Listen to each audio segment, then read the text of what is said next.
nang bisukan. Hadis Rasulullah mengatakan man shalla salatal fajri wa jalasa fi makanihi hatta tatlu asy-syamsu a'tahu Allah taala asyra khisal. Barang siapa sembahyang subuh kemudian dia terus berzikir di tempatnya sampai terbit matahari jam 6. Mengapa kalau dibaca?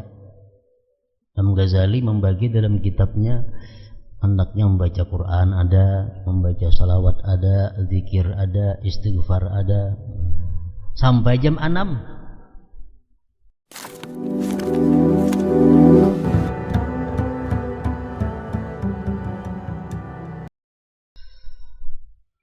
Dengan berbagai wirid ibadah,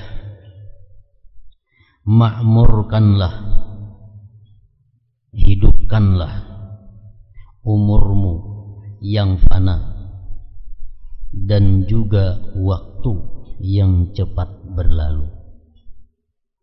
Artinya di sini beliau menyuruh kaum muslimin dan muslimat untuk menghidupkan waktu-waktu, menghidupkan umur dengan berbagai macam wirid ibadah.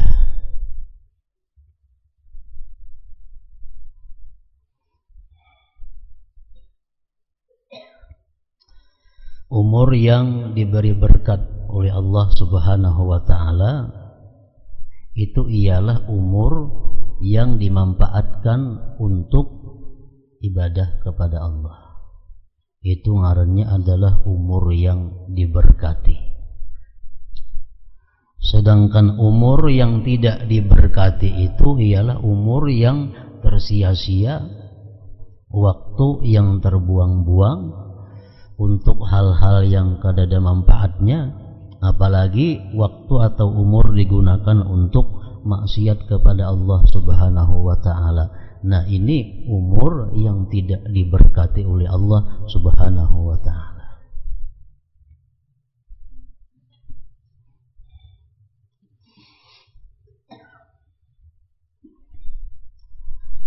Yahya bin Mu'adz, salah seorang aulia Allah, mengatakan, ujar sidin, sepenglihatanku, sepengetahuanku, manusia itu ada beberapa macam golongan. Rajulun shaghalahu ma'aduhu an ma'asih. Ada golongan manusia yang sibuk, artinya yang menghabiskan waktunya untuk persiapan-persiapan hari akhirat,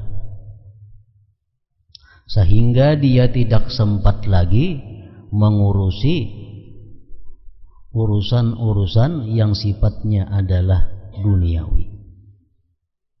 Nah, jadi artinya orang ini sebagian besar waktunya 24 jam, sebagian besar waktunya digunakannya untuk ibadah, untuk hari kembali.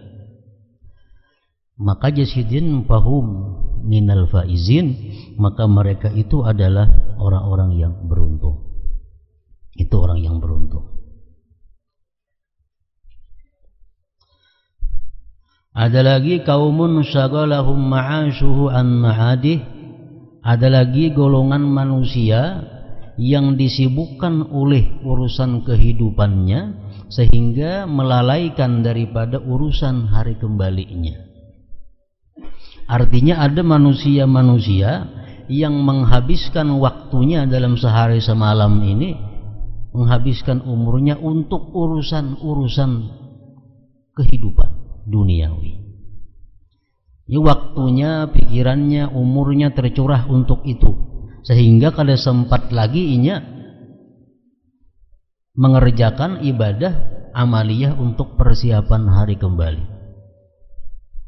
Nah, fahum minal halikin, maka mereka itu adalah orang-orang yang sudah binasa, orang-orang yang sudah celaka. Kenapa? Karena dia akan kembali ke suatu tempat yang tidak dia siapkan sebelumnya. Ada golongan yang ketiga, wa qaumun yastagilu bihima. Ada satu kelompok lagi yang bekerja kedua-duanya. Dia urusan akhirat dilakukannya, urusan amaliyah ibadah diperbuatnya, urusan kehidupan dunia pun dilakukannya. Nah, orang seperti ini fahum minal mukhatarin, mereka ini pun masih tergolong orang-orang yang dalam keadaan bahaya.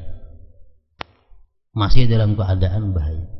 Jadi apabila kita membagi waktu kita, membagi umur kita, separuh untuk urusan akhirat, separuh untuk urusan dunia, nah ini masih dalam keadaan bahaya. Masih dalam keadaan bahaya. Nang beruntung cuma adalah satu orang nang menghabiskan umurnya itu kebanyakan dalam hal urusan akhirat, sedikit urusan dunia. Perkataan Yahya bin Mu'adz radhiyallahu anhu.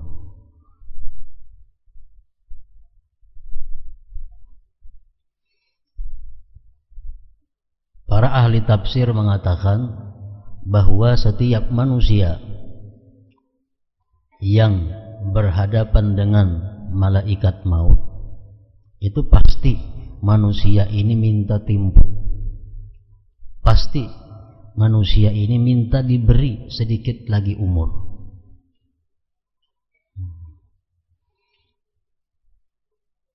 Sudah datang malaikat maut, sudah kita lihat malaikat maut hendak mencabut roh, maka manusia ini yang pertama-tama disesali adalah banyaknya waktu yang tersia-sia. Itu yang paling disesali. Banyaknya dahulu waktuku yang terbuang-buang. Nah sekarang sedetik pun minta waktu kada diberi waktu lagi.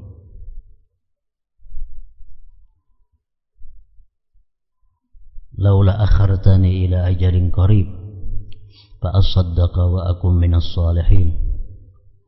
Ujar seseorang yang sudah melihat malaikat maut itu, laula akhartani ila ajalin qarib, adakah tidak engkau berikan aku sedikit masa, fa asaddaqa, maka aku bisa bersedekah, maka aku bisa melakukan satu ibadah, wa akun minas salihin, dan aku termasuk orang-orang saleh. Jadi yang dibutuhkan oleh seseorang ini pada waktu sudah berhadapan dengan malaikat maut itu, yang diperlukannya cuma adalah untuk mengucapkan kalimat menyedekahkan harta. Minta kepada malaikat maut supaya diberi waktu. Untuk apa? Untuk sekadar mengucapkan bahwa hartaku itu seluruhnya aku berikan, hartaku seluruhnya aku wakafkan. Minta waktu berapa detik? Wala yu'akhirallahu nafsan idza jaa ajaluha. Allah tidak akan menunda sedikit pun umur yang sudah sampai batasnya. Allah akan memberi lagi. Jadi yang paling disesali dalam akhirat kaina adalah waktu yang terbuang sia-sia tanpa digunakan ibadah kepada Allah Subhanahu wa ta'ala.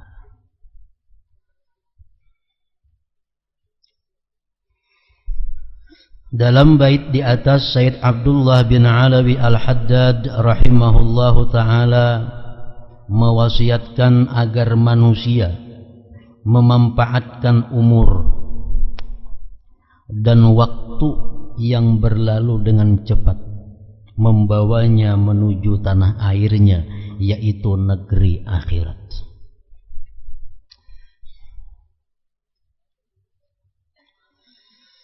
Memanfaatkan umur itu dengan melakukan ketaatan,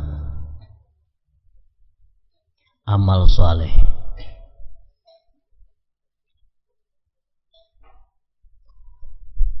Sebagaimana telah diwahyukan dan diwasiatkan oleh Allah Subhanahu wa ta'ala dalam wahyunya, wa min ana'il laili fasabbih wa atrafan nahar la'allaka tardha. Dan bertasbihlah pula di malam dan siang hari supaya kamu merasa senang. Maksudnya merasa senang dengan pahala balasan yang akan diberikan oleh Allah Subhanahu wa ta'ala.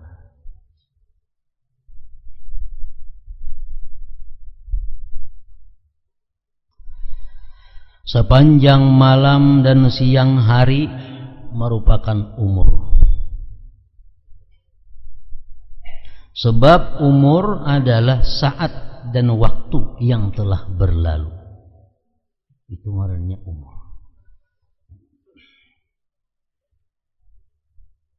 Allah Ta'ala mewahyukan, "Wadhkurisma rabbika bukratan wa asila wa minal laili fasjud lahu wa sabbihhu lailan tawila."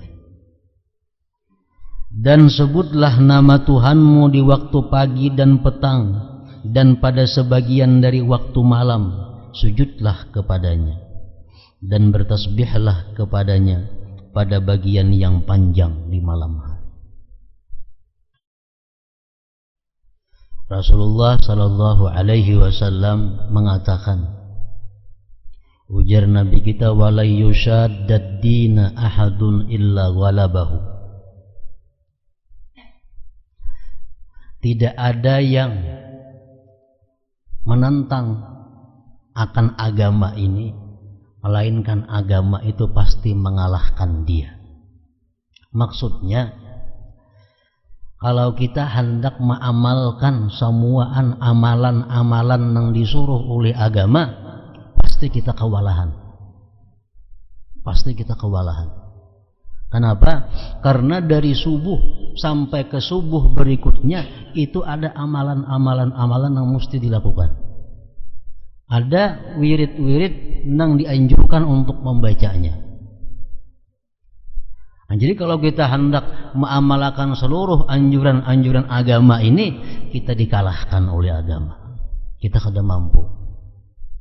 Mampu paling di waktu muda, karena sudah waktu tua kada mampu lagi. Nah, lalu ujar Nabi kita, wa qaribu wa saddidu fasaddidu wa qaribu wa abshiru. Kalau kada kawa menjalankan anjuran-anjuran agama itu seluruhnya, maka ambillah nang dekat. Ambillah nang dekat. Artinya kalau kada kawa samuaan, nang parak samuaan barang. Nang kada kawa parak samuaannya barang. Nah, jadi artinya kalau kita kada kawa mengambil keseluruhan agama, ibadah-ibadah yang dianjurkan agama itu, maka kita ambillah yang apa kita mampu untuk melakukannya. Wasta'inu bil ghadwati war rauhati wa syai'in minad duljati wa syai'in minad duljah, dan mintalah pertolongan ujar Nabi di waktu pagi, di waktu petang, dan di waktu sedikit malam hari. Artinya kalau kita kada kau beribadah full 24 jam kepada Allah Subhanahu wa ta'ala, kita ambil 3 waktu. Waktu yang pertama ghadwah, waktu pagi. Yang kedua rauhah, waktu petang. Yang ketiga wasyai'in minad duljati, dan sedikit daripada malam. Nah, kalau kita kada kawa menghabiskan waktu itu untuk wirid, untuk taat kepada Allah. Makanya banyak hadis-hadis daripada Rasulullah yang menyuruh kita membaca ini di waktu petang, baca ini di waktu pagi, baca ini di waktu malam. Nah, ini apa gunanya? Supaya kita bisa menjalankan apa-apa yang disuruh oleh Rasulullah itu dengan mudah. Ada amalan yang disuruh Nabi kita membaca pagi sore. Ada amalan yang disuruh Nabi kita membaca pagi aja. Ada amalan yang disuruh Nabi kita membaca petang aja. Nah, ini apa? Untuk memudahkan kepada kita. Padahal amalan nang jam 8 mestinya ada, jam 9 ada, jam 10 ada, 11 ada, 12 ada, 1 ada, 2, jam 3 ada, sampai 24 jam itu sebenarnya ada wirid-wirid nang dibaca. Cuma kita kada mampu, kita dikalahkannya. Nah, jadi ambil nang 3 perkara itu jangan sampai dilewatkan. Nang pagi, nang petang, dan sedikit daripada malam hari. Usai'in minad dulja.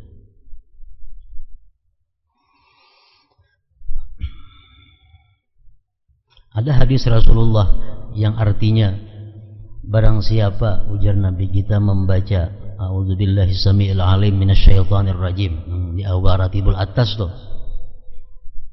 3 kali, lalu akhir surah Hasyr 3 ayat, law anzalna hadzal Qur'an ala jabalin itu sampai seterusnya.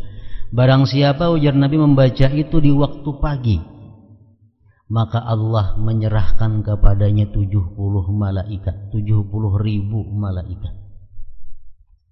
Nah, apa tugasnya malaikat yang 70.000 ini? Yusalluna alaih, memintakan ampun kepada Allah terhadap orang yang membacanya. Dan andai kata dia pada hari itu mati, maka dia mati sebagai syahid.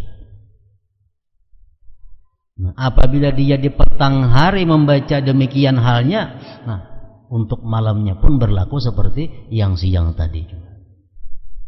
Nah, makanya ini amalan Nabi kita memberi subuh, imbah asar atau imbah maghrib. Imbah asar termasuk petang, imbah maghrib termasuk juga. Jadi amalan yang dibaca sore jar itu boleh imbah maghrib, boleh imbah asar. Nah, jadi kalau kita membaca misalnya a'udzubillahi samiil alim minasyaitonir rajim 3 kali, baca law anzalna sampai habis. Kita baca imbah asar atau imbah maghrib, nah kita diserahi oleh Allah malaikat 70.000 yang memintakan ampun kepada kita. Dan andai kita mati malam ini, kita mati sebagai syahid. Nah, jadi amalan-amalan yang seperti ini jangan dilewatkan lagi. Kenapa? Karena sudah kita kada kawan nang pul 24 jam nang di sini barang kawan. Nah, itu nang besukan lawan kamarian. Ada lagi amalan Rasulullah yang menyuruh kita membaca kamarian. Man qala hina yumsi, siapa yang berkata di waktu petang, raditu billahi rabba wa bil islami dina bi Muhammadin nabiyya.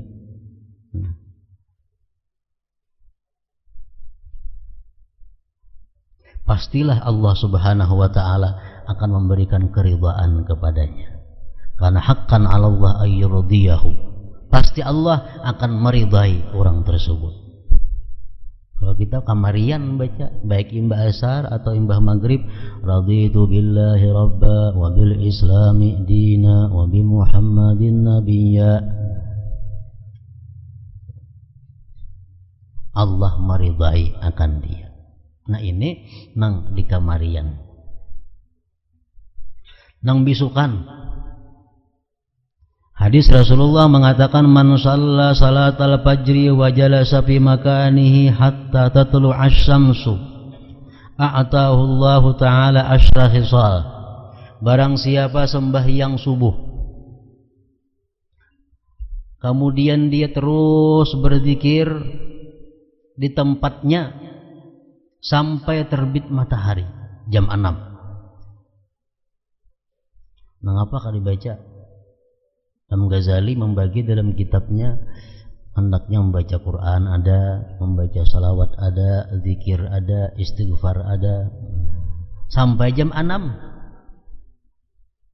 Baik sembahyangnya berjamaah di masjid atau sembahyang sorangan di rumah, sembahyang subuh, tapi jangan beralih tempat duduk dari situ sampai terbit matahari. Allah akan memberikan dia 10 perkara. Pertama, taubah qablal maut. Diberi Allah tobat sebelum mati.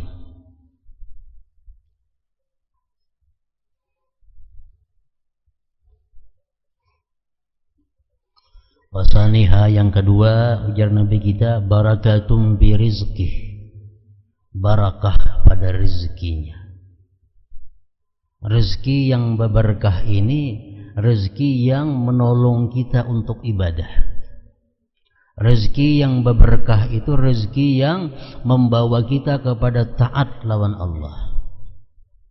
Kalau rezeki yang membawa kita kepada maksiat, itu rezeki yang tidak diberkati oleh Allah. Yang kedua, barakatun fi rizqih, barakah rezekinya. Wasalisuha, yang ketiganya, salamatun fi badanihi, selamat pada badannya. Artinya kita kada akan karena penyakit-penyakit yang bisa mengurangi badan kita. Macam orang karena kusta itu kan mengurangi badan, ditatak, selamat daripada badannya. Warabi'uha, yang keempat, ujar Nabi, mahabbatun fi qulubil khalqi, kecintaan di hati makhluk kepadanya. Yang keempat, mahabbatun fi qulubil khalqi. Wa khamisuha, yang kelima, yurfa'u anhu dhikul aish, diangkat daripadanya kesulitan hidup, kepicikan hidup. Wasadisuha, yang keenam, yakhruju minad dunya bi kalimatil ikhlas, dia keluar daripada dunia artinya mati mengucapkan kalimat ikhlas, la ilaha illallah. Wasabi'uha, yang ketujuh, yuwassa'u qabruhu, diluaskan kuburnya. Wasaminuha, yang kedelapan, yu'ta kitabahu biyaminih, diberikan kitab catatan amal dengan tangan kanannya. Watasi'uha, yang kesembilan, yamurru 'ala sirat kal barqil lami', dia lewat di siratal mustaqim seperti kilat yang memancar. Wa ashiruha, yang ke-10, yadkhulul jannata bighairi hisab, dia masuk surga dengan tiada hisab. Nah, ini orang nang sembahyang subuh duduk kada beralih-alih, bacaan, berzikir, berselawat, membaca Quran, membaca tasbih, membaca istighfar sampai terbit matahari. Nah, 10 perkara itu diberi oleh Allah Subhanahu wa ta'ala. Nah, ini amalan yang dianjurkan Nabi kepada kita waktu beisukan. Ada hadis lain lagi, sembahyangnya berjamaah, sembahyangnya berjamaah dan duduk kada berpindah pada situ, bacaan berzikir sampai terbit matahari, kemudian dia sembahyang isyraq 2 rakaat, hanya buliknya ke rumahnya. Nah, itu dapat 10 perkara ini juga, ditambah lagi pahala haji yang mabrur, sempurna, ujar Nabi kita.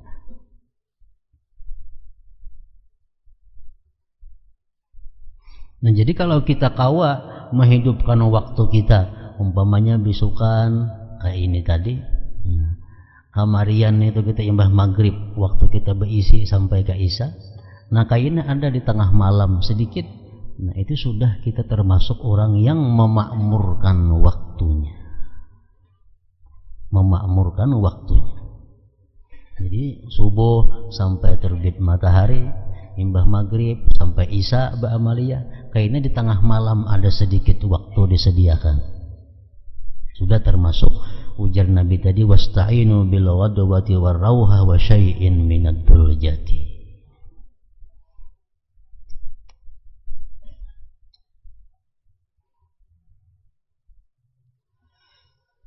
Allah Jalla wa Ala berfirman, wa aqimis salata tarafain nahar wa zulafan minal lail innal hasanati yudhibnas sayyiat. Dan dirikanlah salat pada kedua tepi siang, pagi dan petang, dan pada bagian permulaan malam. Sesungguhnya perbuatan-perbuatan yang baik itu akan menghapuskan perbuatan-perbuatan yang buruk.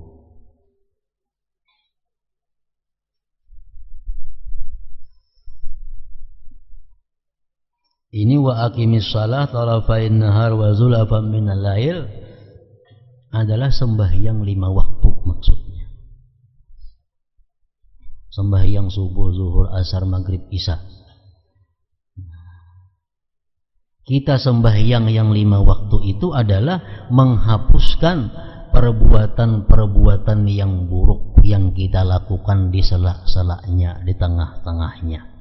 Kita sembahyang subuh, imbas sembahyang subuh ada kita melakukan dosa-dosa, karena sembahyang zuhur menghapuskan dosa tadi. Imbas sembahyang zuhur melakukan pulang ada dosa-dosa, begitu sembahyang asar menghapuskan dosa-dosa tadi. Imbas asar berbuat dosa pulang, sembahyang maghrib menghapuskan dosa-dosa nang imbas asar itu sampai seterusnya. Yuzhibna sayyiat. Asalkan ujar Nabi kita dijauhi dosa-dosa yang besar. Majtuni batil kabair, selama dijauhi dosa-dosa besar. Jadi kalau dosa kecil aja dapatnya sampai yang 5 waktu ini terhapus dengan sendirinya.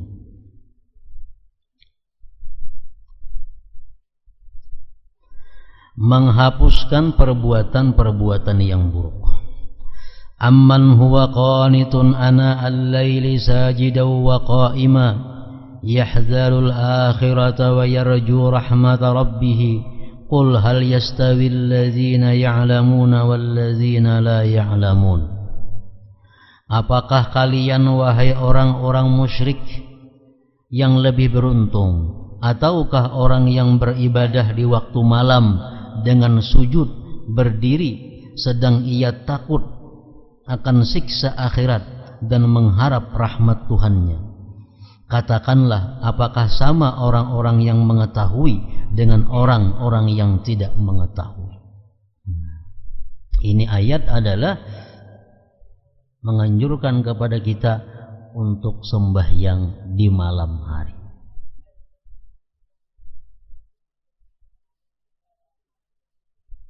Walladzina yabituna li rabbihim sujjadan wa qiyama, dan mereka yang melewatkan waktu malamnya dengan bersujud dan berdiri untuk Tuhan mereka. Rasulullah mengatakan, ujar Nabi kita, man qama bi asyri ayatin lam yuktab minal ghafilin. Orang yang bangun malam, lalu dalam bangun malam itu dia sembahyang, dia membaca 10 ayat daripada Al-Quran, maka dia tidak ditulis sebagai orang yang lupa, dia tidak ditulis orang yang lalai. Artinya kita bangun malam hari, baik pukul 4 bangunnya, sembahyang kita 2 rakaat, membaca 10 ayat, Fatihah 7 sudah, 2 rakaat 14, asal di malam hari. Lam yuktab minal ghafilin, tidak ditulis dia orang-orang yang lalai, yang lupa kepada Allah. Wa man qama bi mi'ati ayah kutiba minal qanitin. Kalau dia bangun malam lalu dia membaca sampai 100 ayat daripada Al-Quran, maka dia ditulis sebagai orang-orang yang taat kepada Allah Ta'ala. Dia dicatat sebagai orang-orang yang taat kepada Allah. Wa man qama bi alfi ayah kutiba minal muqantarin. Siapa-siapa yang bangun malam dan kau membaca Al-Quran sampai 1000 ayat, maka dia itulah orang yang disebut banyak beribadah kepada Allah Subhanahu wa ta'ala. Nah, jadi untuk terhindar supaya jangan kita dicap oleh Allah orang yang lalai, yang lupa kepadanya, artinya minimal 10 ayat di tengah malam itu yang dibaca. Lam yuktab minal ghafilin, dia kada ditulis sebagai orang yang lalai.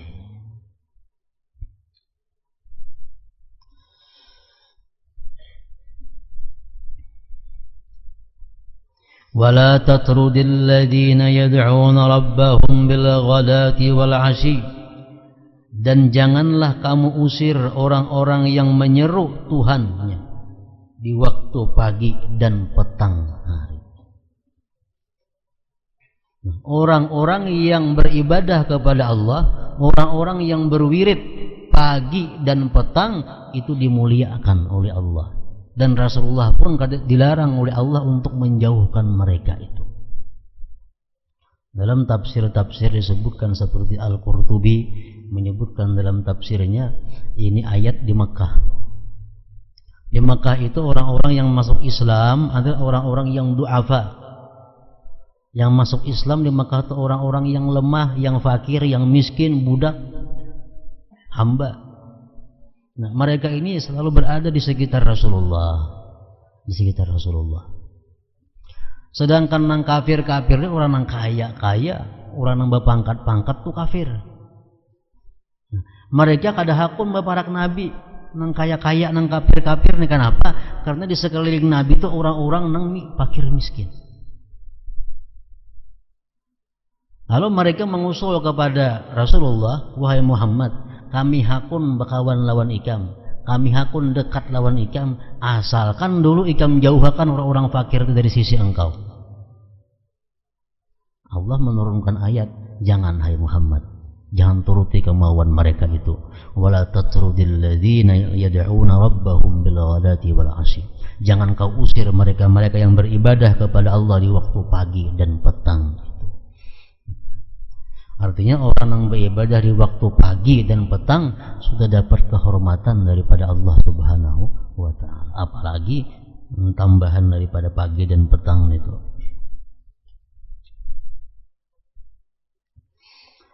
Mengisi waktu dengan mengamalkan berbagai wirid merupakan salah satu jalan untuk mendekatkan diri kepada Allah Ta'ala.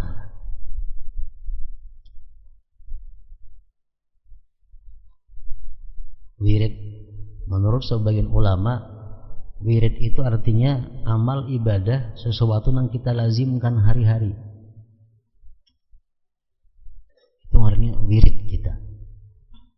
Bisa kita sudah sembahyang subuh, kita membaca Quran, berzikir, bersalawat, beristighfar sampai pukul 6. Kita gawi ini tuh artinya wirid kita.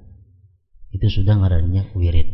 Mbah maghrib membaca 7 surah dan lain-lain sampai isya, itu sudah kebiasaan kita, ngarannya adalah wirid. Nah, sesuatu yang sudah dijadikan wirid itu disunatkan kita mengqadanya kalau kita ketinggalan. Karena sesuatu kesibukan, sesuatu keuzuran, ketinggalan, kita dianjurkan untuk membayarnya, mengqadanya di waktu yang lain. Mengisi waktu dengan mengamalkan berbagai wirid merupakan salah satu jalan untuk mendekatkan diri kepada Allah Ta'ala. Imamul Ghazali rahimahullah telah menjelaskan masalah ini secara terperinci dalam berbagai kitabnya, terutama dalam Ihya bab Tartibul Aurat. Dalam kitab Tartibul Aurat itu dijelaskan wirid-wirid orang yang hendak mendekatkan diri kepada Allah. Mulai pagi sampai ke pagi berikutnya. Ada wirid-wiridnya, ada bacaan-bacaannya, ada amaliyah-amaliyah yang dilakukan. Di antaranya beliau berkata, barang siapa ingin timbangan kebaikan lebih berat, hendaknya dia menghabiskan sebagian besar waktunya untuk beribadah. Barang siapa ingin masuk surga tanpa hisab perhitungan, maka hendaknya dia menghabiskan waktunya untuk melakukan berbagai ketaatan kepada Allah. Jadi dalam sehari semalaman ini sebenarnya yang kita lakukan itu adalah taat atau ibadah yang kita lakukan, atau sesuatu yang menunjang kepada ibadah. Kita beribadah, tuntung beribadah, hendak makan. Makan ini pun bisa dikatakan bernilai ibadah kalau tujuan kita untuk menunjang ibadah. Tuntung makan, umpamanya kita mencari rezeki yang halal untuk membiayai diri, membiayai keluarga. Nah, itu pun bisa dikatakan perbuatan yang bernilai ibadah. Habis beribadah, makan niat supaya kawa beribadah. mencari rezeki yang halal dengan jalan yang dibenarkan oleh Allah, dengan aturan-aturan yang diatur oleh agama, dengan niat untuk membiayai hidup anak, keluarga seorang, itu bisa dikatakan bernilai ibadah. Nah, kemudian lagi habis itu guring, di siang hari guring. Alasan guring apa? Supaya kita malam hari kau bangun di tengah malam. Nah, guring siang hari ini pun bernilai ibadah.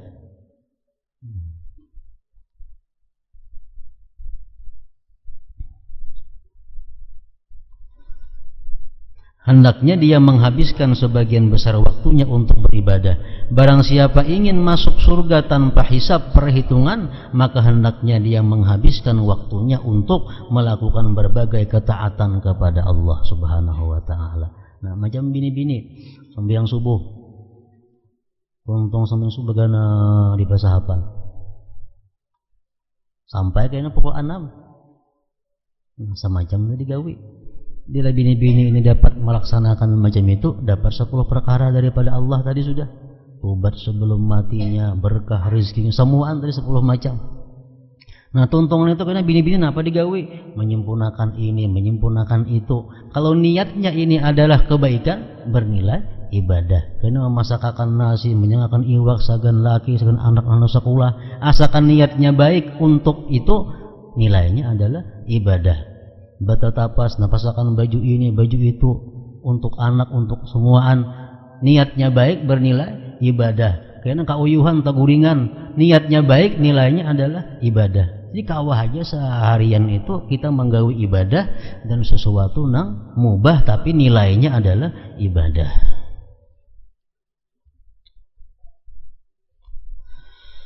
Orang yang amalnya bercampur sebagian baik dan sebagian buruk, nah, maka keadaannya sangat mengkhawatirkan. Masalahnya mengkhawatirkannya itu apa? Kalau kita beramal, beribadah, umpamanya dibagi dua, ibadah ada dan kada ibadah ada, ini mengkhawatirkan. Sebabnya amal ibadah yang kita lakukan itu belum tentu diterima oleh Allah Subhanahu wa taala. Tapi kalau kita melakukan dosa, kita kada tobat, nyata dicatat sebagai dosa. Kita melakukan maksiat, ditulis dosa.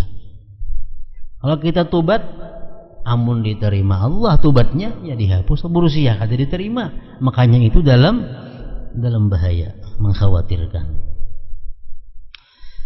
Akan tetapi dia tidak boleh berputus asa. Orang yang selama ini hidupnya banyak maksiat, banyak menghabiskan waktunya dalam hal-hal yang kada bermanfaat, itu kada boleh berputus asa. Semoga dengan kemurahannya Allah mengampuninya. Ibadah merupakan makna bagi semua amal saleh dan berhubungan dengan segala hal yang terdapat dalam inti dan cabang agama. Pada hakikatnya ibadah adalah merendahkan diri kepada Allah Ta'ala dengan segenap hati, harta dan dirinya serta segala kegiatan lainnya. Allah Ta'ala mewahyukan, ya ayyuhan nasu'budu rabbakum, wahai manusia, sembahlah Tuhan kalian. Artinya apa? Beribadahlah kepada Tuhan kalian. Wa'budu rabbakum, dan sembahlah Tuhan kalian. Wa ma khalaqtul jinna wal insa illa liya'budun, dan tidaklah kuciptakan jin dan manusia melainkan supaya mereka beribadah kepadaku. Para ulama mengatakan asal ibadah, pokok daripada segala timbulnya ibadah itu adalah 3 perkara. Pertama, khauf, takut kepada Allah. Ini pokok. Kalau kita takut kepada Allah Subhanahu wa taala, buahnya apa? Tarkul ma'asi, meninggalkan maksiat. Kalau kita bubujuran takut lawan Allah, sebenar-benar takut kepada Allah, jelas sudah tarkul ma'asi, meninggalkan maksiat. Jadi pokoknya ibadah atau taat itu yang pertama adalah takut kepada Allah. Yang kedua, ar-raja, mengharapkan rahmat Allah. Kalau kita bujur-bujur mengharapkan rahmat Allah, timbul apa? Ragbatun fit ta'ah, gemar pada taat. Coba nang tadi hadis Nabi tadi, kalau kita sembahyang subuh kemudian duduk di sajadah itu bebacaan sampai terbit matahari, Allah akan memberikan 10 perkara. Nah, ke-10 itu adalah rahmat daripada Allah. Kalau kita kepingin lawan yang 10 perkara itu, otomatis gemar dalam taat. Kalau kita kepingin, kalau kita mengharapkan dapat 10 perkara tadi, pasti kita gemar menggawin itu, melaksanakannya. Sembahyang subuh, bacaan sampai timbul matahari. Nah, amun kita kada ada kegemaran kepada rahmat Allah, kita kada ada kepingin kepada janji-janji baik Allah, kayak apa aja kada ada kegiatannya, kada ada kerajinannya, kegemarannya untuk taat kepada Allah. Orang mengamalkan ini, nah jangan masuk surga matinya. Munnya kada kepingin surga, kadanya manggawi. Orang yang mengamalkan ini 3 kali bisukan, 3 kali kamarian masuk surga. Inya kada kepingin surga, kada digawinya. Tapi kalau inya kepingin lawan surga, surga itu adalah rahmatnya Allah, tagawi itu. Tagawi. Nah, jadi pokok taat ibadah itu yang kedua adalah mengharapkan rahmat Allah. Yang ketiga, pokoknya ibadah itu adalah al-hubbu, kecintaan kepada Allah. Kecintaan kepada Allah. Orang yang sudah cinta kepada Allah ini akan menimbulkan kepingin, kerinduan untuk bertemu Allah Subhanahu wa ta'ala.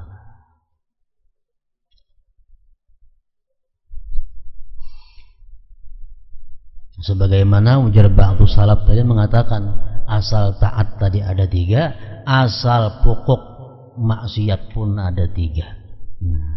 Ini ibunya, induknya maksiat berasal dari 3 ini. Yang pertama adalah kibir, sombong. Orang yang sombong ini banyak menimbulkan maksiat-maksiat yang lainnya.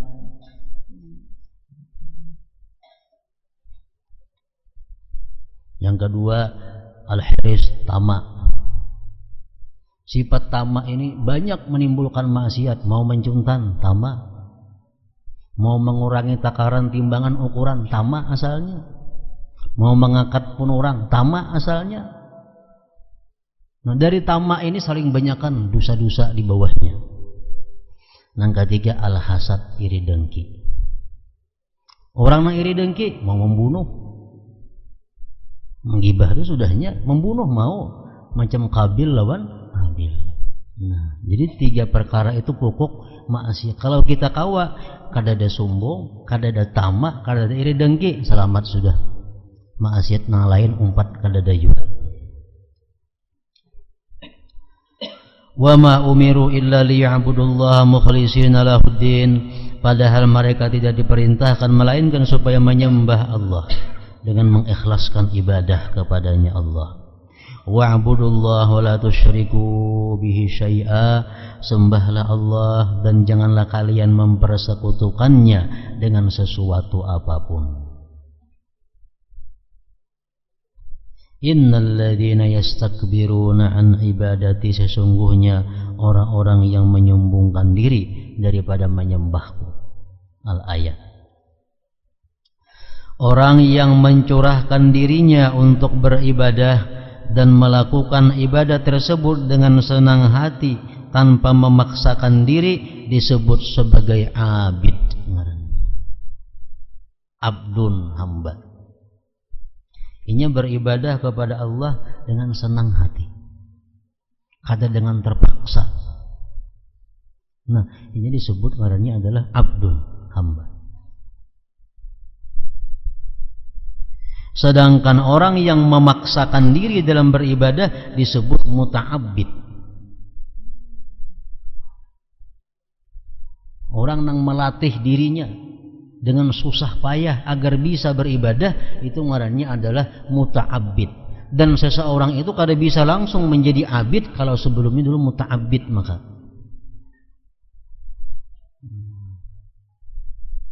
ibadah itu bertentangan dengan hawa nafsu. Bertentangan dengan hawa nafsu. Nah, setiap kita melakukan ibadah, hawa nafsu kada katuju. Maka bila hawa nafsu yang kada katuju, lapah kita jadinya. Lapah kita karena hawa nafsu kada katuju. Nah, supaya hawa nafsu yang katuju kayak apa? Dibiasakan. Jadi setiap kita mesti muta'abbid dahulu ngarannya. Muta'abbid itu orang yang bersusah payah beribadah.